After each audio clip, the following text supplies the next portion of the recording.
गुन्हेगारी रोखणे, गुन्हा घडल्यानंतर तातडीने तपासायला लागणे, छापे टाकणे, चोरट्यांचा बंदोबस्त करणे अशा कामातून पोलिसांना उसंत मिळत नाही.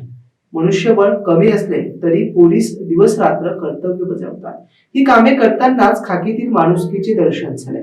महाराष्ट्र पोलीस स्थापना दिनानिमित्त कौशल्य प्रशिक्षण मेळावा आयोजित करण्यात आला. ही कामे करीत असतानाच खाकीतील माणुसकीचे दर्शन होत आहे. आता पोलिसांनी समाजभान जपत बेरोजगारांसाठी पुढाकार घेतला. बेरोजगार तरुणांना एकत्रित आणून त्यांना कौशल्यावर आधारित प्रशिक्षण दिले तर त्यांचे जीवनमान सुधारेल.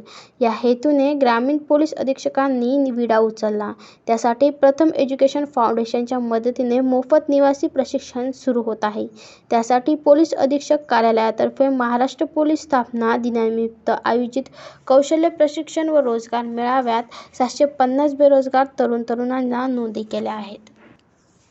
हे प्रशिक्षण प्रथम एज्युकेशन फाउंडेशन संचलित पेस्ट कौशल्य प्रशिक्षण केंद्रात देण्यात येणार आहे. ग्रामीण भागातील 18 ते 30 वयोगटातील स्वयंरोजगारांची आवश्यकता असलेल्या गरजूंना 2 महिन्यात कालावधीत मोफत निवासी कौशल्य प्रशिक्षण असणार आहे. या प्रसंगी अप्पर पोलीस अधीक्षक सुनील कृष्णा लांजेवार, फाउंडेशनचे राज्य समन्वयक दामोदर बोंडकुलवार, कार्यक्रम प्रमुख सचिन चांदोरकर, सहाय्यक पोलीस अधीक्षक महक स्वामी, वैजापूर DYSP जयंत भवर यांच्यासह पोलीस अधिकारी, तरुणांची उपस्थिती होती. मेळाव्यासाठी स्थानिक गुन्हे शाखा निरीक्षक सतीश वाघ, राखीव पोलीस निरीक्षक अण्णासाहेब वाघमोडे, सहाय्यक निरीक्षक कोमल शिंदे यांनी विशेष परिश्रम घेतले.